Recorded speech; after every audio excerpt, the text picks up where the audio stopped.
আসসালামু আলাইকুম। কেমন আছেন সবাই?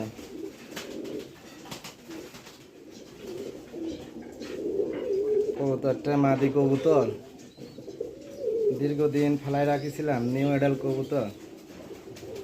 কবুতরটা ব্রিডিংয়ে দেব, আর ব্রিডিংয়ে দেওয়ার আগে কবুতরের সম্পূর্ণ কাজ হচ্ছে। কালারটা দেখেন কি সুন্দর একটা কালার। আর কালার দেওয়া ব্রিডিংয়ে দেওয়ার আগে কবুতরটা আমার মতন আমি তৈরি করিনি। হ্যাঁ, কবুতরটা কালার দেখেন, কালার মাদি কবুতর। শেপ দেখেন, বডি ফিটনেস দেখেন। দীর্ঘদিন ফেলায় রাখিছিলাম। হ্যাঁ, দেখি এই সিজনে কালো বাচ্চা হয় কি না। আর আমি কালো বাচ্চার পিছনে খুব দৌড়াচ্ছি, দেখি কালো বাচ্চা আনা যায় কি না।